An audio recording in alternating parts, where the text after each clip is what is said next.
NASCAR is one of the biggest sports brands in the world, posting great content every day. They have everything needed to dominate sports YouTube, but there's just one thing missing: turning casual fans into long-term viewers. I'm Hudson, a YouTuber with 2 million plus subscribers. I've contributed to billions of views on the platform, and this is what I'd do if I was building NASCAR's YouTube channel. So I'm gonna break this down into 5 sections, the first one being packaging. So what does packaging mean and why is it relevant? Packaging is essentially the title and thumbnail of a YouTube video. So what is the viewer clicking on and why are they clicking on it? So let's go over some of the stuff they could be doing packaging wise to turn non-fans into long-term viewers. So the first thing I noticed from a thumbnail perspective is that the thumbnails are very busy across the board. So I like to follow something called the 3-element rule, which essentially means that every thumbnail should have 3 different factors, ideally no more, no less. So what does that mean? Imagine you're doing a video titled, "I cooked the world's smallest piece of sushi," for example. In the thumbnail, you would want a photo of you would want you holding the sushi, and then you'd want maybe like a little magnifying glass to enlarge it so you show the scale. So that in and of itself has 3 different elements, right? You have the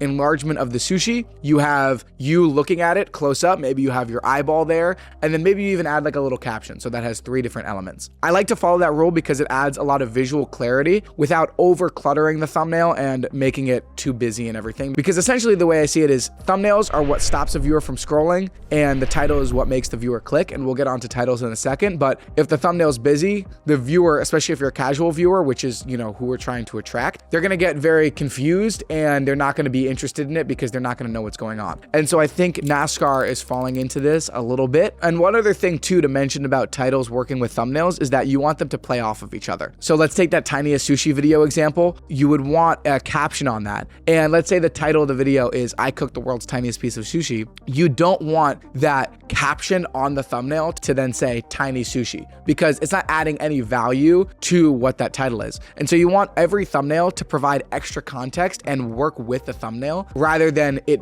essentially saying the same thing. So another example for what you could do in that video would be, instead of saying "tiniest piece of sushi," you could say 2 inches long or something like that. So moving on to NASCAR's channel, I want to take an example of a video that actually overperformed. This video was great. It's titled "NASCAR Cup Series Highlights." A few things are working in their favor here. The first thing is that they're playing into the chaos and intensity really well. So viewers, even if you're a casual viewer, you know what NASCAR is, but maybe you're not viewing their channel super consistently, you're aware of the chaos and intensity and danger vibe that NASCAR brings, which is really well, and they're playing really well into this thumbnail. So a few things could be improved with it. One, what we had just talked about in terms of the caption on the thumbnail adding to the title of the video isn't super demonstrated here, because the title of the video is NASCAR Cup Series Highlights, and then, you know, a little extra information, 2026 Brickyard 400 at Indianapolis. So it's kind of like a highlight reel, right? And a lot of brands who do very, very well on YouTube, like NBA, NFL, whatever, like sports brands, they do highlights, and usually those are the most overperforming videos, as we're seeing here with NASCAR. What I would say is the caption is not providing any extra value, because the caption itself says extended highlights, and that doesn't really have any benefit there, because we know that if you're reading the title. So the first improvement I would make is, instead of having it say extended highlights, and I can't even read what it says under there in the blue, I would get rid of the blue because I don't think it's super essential or needed. Instead, say something that's adding context to the title. So what that would be is I would have it say 120 miles an hour, right? So you see the crash happening, which is very well formatted, and it's a screen grab, which I think works really, really well for this type of content and would hit that target demo that they want. So that is obviously well done. And so I think that from there, I would instead have it say 110 miles per hour and add some context to what we're actually seeing in that crash. The second thing I would do is I would zoom in so it's not as cluttered, right? Right now it's very zoomed out, so you see 4 cars. I actually don't think you really need to see all 4 cars for you to understand, and it clutters it too much, where if a viewer is scrolling and they see it, they don't fully get the context. And so what I would do is I would zoom in, I would remove the car on the right that's kind of in there, and I would try to actually take away the car that's in the background so that you only see the yellow car in the foreground. That one is popping. And then I would focus a little bit more, like maybe sharpen the one on the right. And so you focus on the crash between those 2 cars. Because when you think about how important a thumbnail thumbnail is, you want each element in that thumbnail to provide super, super important context for what's happening. And if it's not providing extra context, it's not really needed. Now, this is a little bit different because it is a live action thumbnail. And so this is a real screen grab, but I don't think you're really missing any context if you take away that car in the back. And I think it still provides the same thing while looking a lot cleaner and giving it a better view overall. That would be my main thoughts on that. I think overall that video overperformed. That looks like about like a 4 or 5x outlier, which is super good. And all of those like highlight reels are usually going to overperform because you get an influx of core viewers who watched it and want to get rewatched. You have people who missed it from the night before who want to watch it. And so you need to make sure we're optimizing for as many of those viewers as possible. And a big way to do that is through the thumbnail. But overall, this is very well done by NASCAR. Another thing worth mentioning is that these highlight reels are great top of the funnel content because it naturally brings viewers in. You're going to get an influx of core viewers who want to rewatch because they've already seen it, or you're going to get a ton of casual viewers who are familiar with NASCAR and are interested in seeing a quick overview of what they missed. And so I think that's very, very valuable. And what we want to provide with these thumbnail changes are bringing in viewers who aren't familiar with NASCAR or don't watch it consistently at all. And I think this is great top of the funnel content to do that. I also think that it's worth A/B testing. So A/B testing is essentially when you have thumbnail A and thumbnail B and YouTube promotes them to the same viewers to see which one more viewers click on. It's kind of the simplest way to describe it. It's a little bit more nuanced, but it's worth the small cost of making a different thumbnail as well and then A/B testing those, because that's going to help in a few ways. One, you're going to get a lot more context of what your audience likes, and so it can help make future decisions on thumbnails. And two, you could test out an entirely different thumbnail format that could completely work, and then your video is going to just overperform in the future. I think that another element to these thumbnails is NASCAR cars are very naturally cluttered because they have branding on them and they have logos and all of that kind of thing. And what that does is it's great because it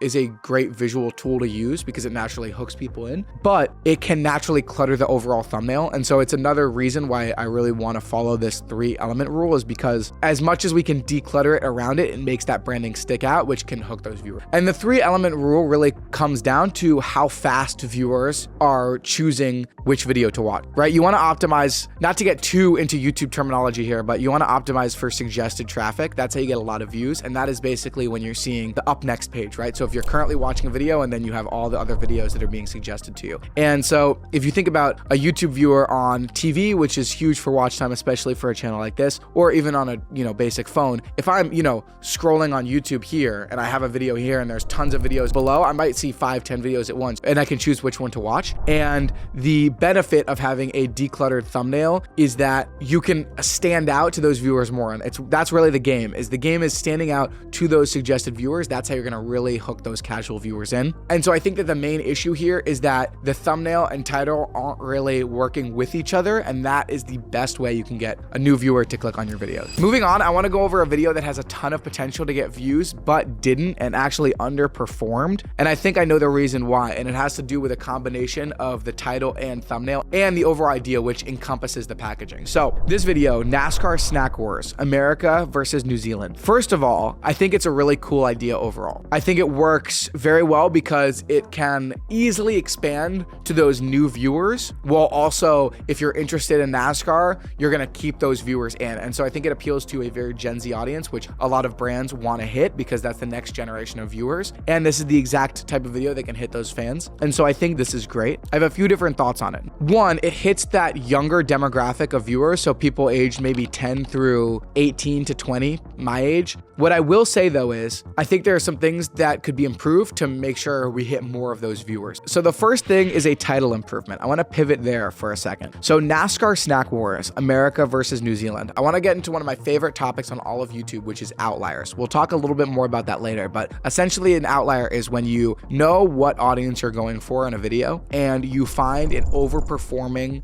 video that is similar to the concept that you've ideated, and you essentially take the elements that made that video do really well. So an example here would be NASCAR Snack Wars, America versus New Zealand. What I would look at is I would sort by, okay, what is this demographic that I'm trying to hit? What are the ages I'm trying to hit with this type of content? Then you should be putting in these keywords. So you could be looking up snack wars. You could be looking up like trying different snacks around the world. Whatever the overall concept is, you should be trying those keywords and putting them into YouTube. Then you should sort by most viewed and look at channels where the video significantly significantly overperform. So I've been obviously in YouTube for a while, so this stuff is kind of second nature to me, but I know that there's a channel called Cut that does super well with this type of content and can hit that demographic. So they have a video, I think it has like, almost 40 million views, that's titled American Kids Try Breakfast from Around the World, or something similar to that. And there are a ton of outliers from this audience base that are like trying food from 100 years to now, or I tried 100 years of snacks, something like that. Those significantly overperform, and it ties back to the title. But when I'm thinking about this idea, I would think, how can we in the title make it relevant to those outliers? So I'll give you an example for this one. When I was thinking about the idea, rather than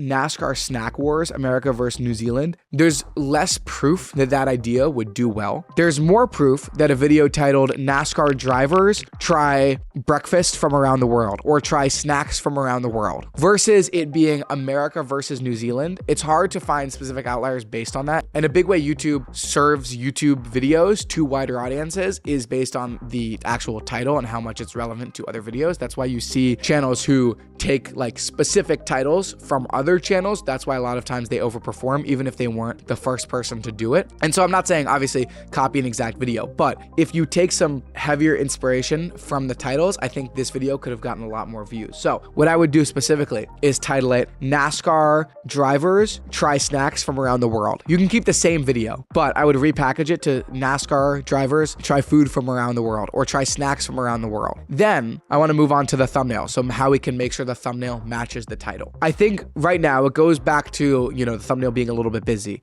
We talked about the one before. So first I want to go over what I like. What I like is you have the two people, which is great. I think two people in a thumbnail overall work. And you have each of them in a different reaction. They're not both smiling, that wouldn't work. And they're not both eating, that also wouldn't work. You have the guy on the left, he's smiling, he's happy as like an extreme reaction. And then you have the guy on the right eating. That I think works. What I would do to make it a little bit better is I would have maybe the guy on the left be making like an extreme reaction. Obviously you're taking this, I'm assuming, from like a screen grab, which is totally fair, but I would probably delegate a little bit of time, just 2 minutes before they got there or whatever, to take a thumbnail asset. And so I would have the guy on the left react a little bit more extreme. And so maybe make a more grossed out expression, and then keep the same asset on the right and have him be taking the bite. I think that would be fantastic, because you get the guy on the right looking at him and eating what the person on the left is grossed out at. I think just that contrast would work really, really well. And viewers on YouTube generally want to click on things that entice them in like a negative manner. And what I mean by negative is, not to go into like psychology here, but naturally if you're looking at someone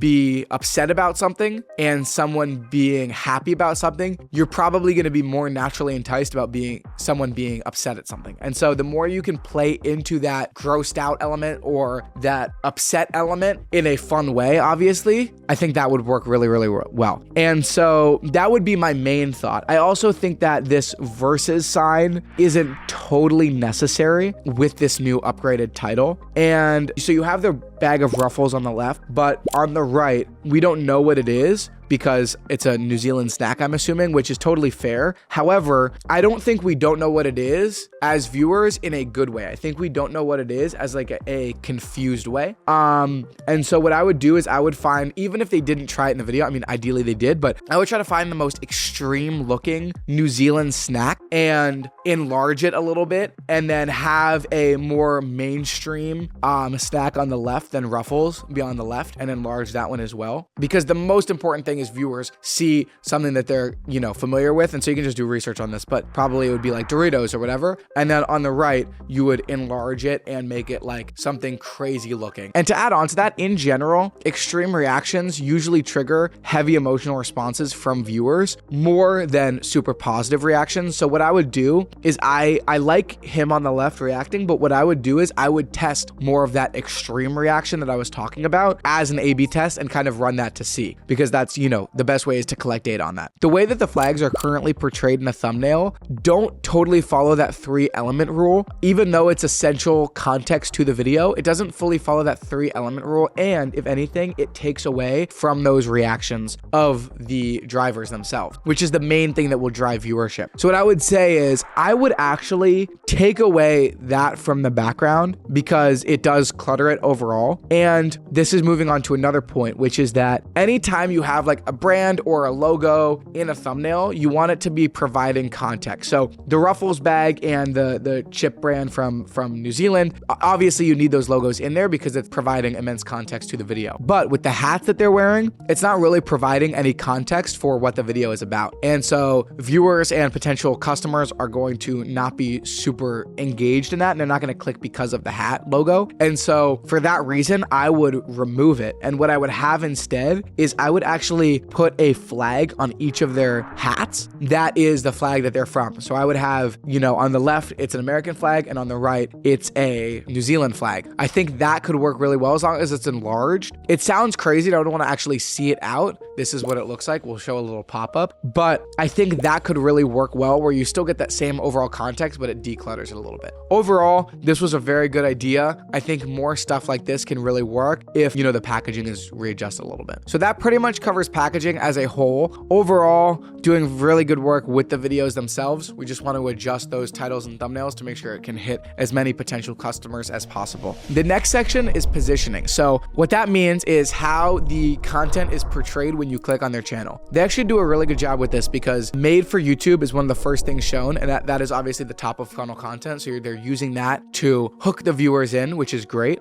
because that content obviously is going to naturally appeal to more of those, you know, casual viewers who may just be surfacing YouTube and they want to convert those into long-term NASCAR fans, which is fantastic. They also have the On the Gas series, which consistently overperforms as one of the first things seen on the homepage, which is another added benefit because that's also top of funnel content, and that's another thing that will really hook those new viewers in. What I would do is I would actually look into their YouTube Studio data and see which videos specifically are bringing in the most amount of new viewers and put those on the homepage, because the goal of the homepage is you want to remind viewers why they clicked on your channel. And a lot of times it's going to be new viewers. With, you know, casual viewers, but especially core audience viewers, you can really get away with having not anything on your homepage, but it's not going to be as uber relevant. With new viewers and casual viewers to an extent, you really want to make sure it's purely optimized. So what I would do is I would look at the new viewers tab in YouTube Studio, and then I would sort by videos and see which ones are bringing in the most amount of new viewers and put those at the top of the YouTube homepage. And if I had to guess, a lot of them would be top of the funnel content that they already have. So they're doing a very good job on that end. The most universally understood element of NASCAR is the intensity. The speed, risk, the split-second decision-making, and the unpredictability, those will all appeal to those new viewers we're trying to optimize for on this homepage. And so we want to reference the homepage with that type of content as much as possible. And so going back to that original video we talked about, we have content like that shows the crashes, that shows the intensity. That stuff obviously can really, really work, but we're not seeing much of that on the homepage. Even if it's bottom of the funnel content, we still want to reference some of that on the homepage. One factor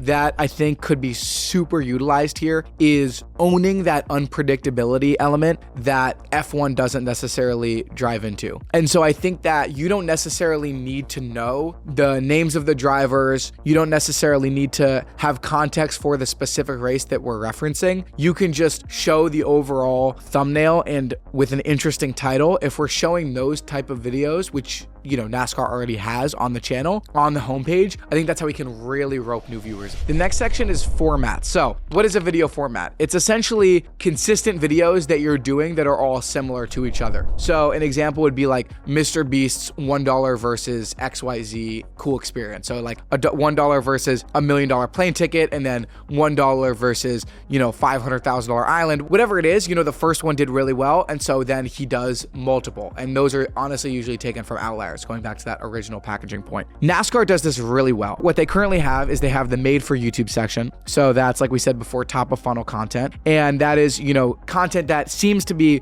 you know, taken from outliers in an extent, or it is content that is specific for hitting that new audience. And then they also have this series On the Gas with Ryan Blaney, which does very well and usually has overperformers. The benefit of formats is that if you have a few videos that you're testing that, aren't doing well, you can always go back to a format that would do well. So for me, when I was making YouTube videos, I would have a lot of videos I did with my sister, and I knew that a lot of times they would overperform. And so because of, that relationship we had, and we created like a personal relationship with that audience, because of that, anytime I had, one or two videos that I was testing and they didn't do well, I knew I could go back to that original format, which is good to have as like a safe space. Also, it can grow your audience pretty significantly. And so I think that is a strong positive that NASCAR currently has. I think that my general feeling about video formats, to get into, YouTube theory for a second, is I think every channel should have 2 or 3 formats that they're going off of. You don't want too many, but you also don't want like only one. You want a few different video formats, and then every other video should be one of those formats. So you do a new video that is unique that you're testing that maybe could become a video format one day, and then the next video is,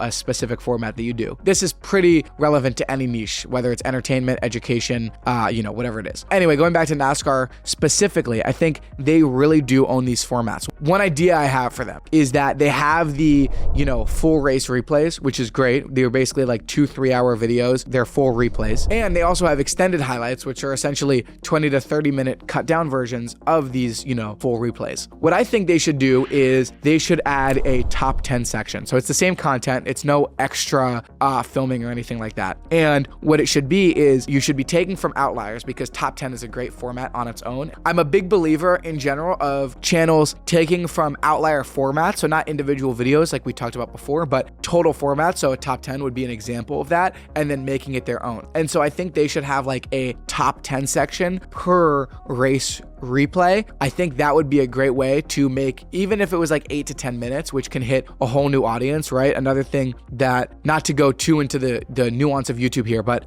each video length to an extent can hit different audiences. And so, 25, 30 minute video is naturally going to hit a, different audience than a video that's 8 to 10 minutes. Anyway, I think that could really help bring new viewers in that just want the experience of seeing a ton of intense moments. And we really dive into that branding that makes NASCAR unique. But overall, I think the formatting on NASCAR's channel is much, much, much better than I've seen on most brands' YouTube channels. So, and the reason I love top 10 so much is it's a universally understood language. It's something that when I went on my first date with my current girlfriend, I literally, the first question I asked her was, hey, what are your top 10 movies or something like that? That's not even on YouTube. Obviously it does well on YouTube, and so I think that it's kind of a universally understood language. And so I'm a big fan of adding that as a video format, because literally anyone can understand it. Anyone knows what top 10 means. And so you can immediately attract all of those viewers. The next section is hooks and retention. So this one's going to be fun. Retention is probably the second or third most important thing of a video, because once they've clicked on a video, if they don't watch it, YouTube's not going to want to share it, because YouTube is optimizing for watch time, right? So YouTube naturally wants a viewer to spend as much time on the platform as possible. And they're not going to do that if, they're clicking off your video. And so the channel won't be shared. And so for NASCAR specifically, I want to see how we can hopefully increase the retention of some of these videos, and in return get more, new viewers and turn them into long-term customers. So the first thing I looked at was the on the gas video format. And again, this is a great video format,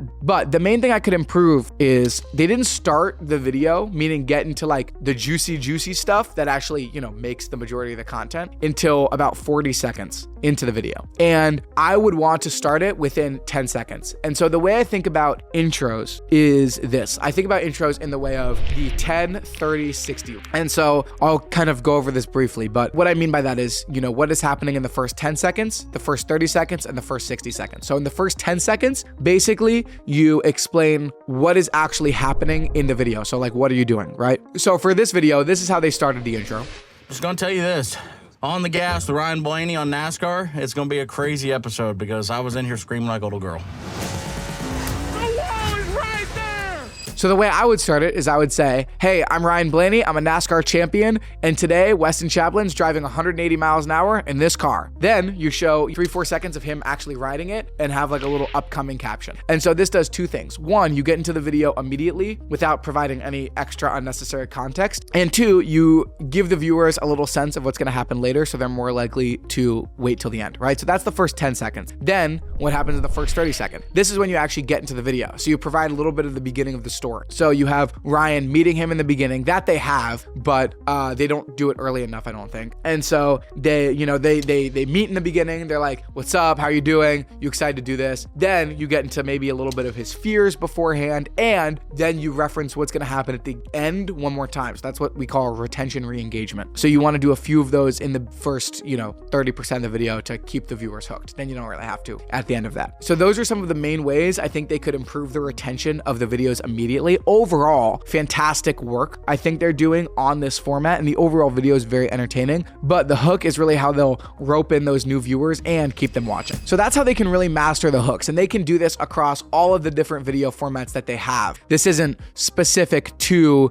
on the gas. They could be doing this with their made for YouTube format. That's especially relevant. They could be doing it for their replays, whatever it is, they can be doing different variations to make sure they're hooking the viewer in. Okay, now they're actually watching. What are some ways we can improve the retention from there? So one thing I was looking at is their post-race interviews. These do really well with their, audience base that is very passionate about them, as well as casual viewers. But we want to say, okay, how can we make sure that they watch longer? Because at a certain point, just listening to them talk can get a little bit repetitive. And I noticed a few things. One, they seem to keep the same angle for a long time on the videos. So if, you're watching this podcast, for example, and you see me talking to this camera, and then I talk to this camera, and then we have a wide angle, and then I talk to this camera again, and I talk to this camera, and we cut every few seconds, even without any graphics, it makes it naturally interesting. But what I have noticed from NASCAR is they seem to stay on the person for a while. And so what I would do is, one, I would either cut to a different angle, but that's tough because usually you only have one camera. So instead is, obviously during a post-race interview, the driver is going to reference things that happened in the race. And so what I would do is I would show those moments on camera, and then specifically as he's referencing them. I think that's just a small detail that could really make it more engaging for the YouTube viewers to watch. So to make sure that NASCAR isn't necessarily viewing YouTube as like a second option, it's like making it more dedicated for those viewers. And remember, not all of these notes will be applicable for each video. It's very much on a video to video basis, but here are some of the videos I watched that I think they could be implementing this in. And finally, section 5 is cadence and consistency. Honestly, I have no notes on this. They do a very good job. They average over one long form upload a day. They post a lot of shorts, and they're, very good at re-engaging their fans and keeping their fans coming back for more and utilizing all of that content that they do have. Which brings me to my final point, which is that if Next Wave Media, my consulting company, partnered with NASCAR on their YouTube channel, I would implement these 3 things. Simplify and upgrade the packaging, continuing to build the channel around intensity and peak interest for non-fans, and restructuring every video format to make sure it turns new and casual viewers into long-term customers. Remember, NASCAR does not need more content. It needs the content they already make to work harder. Make sure you hit that subscribe button. I'll see you next week.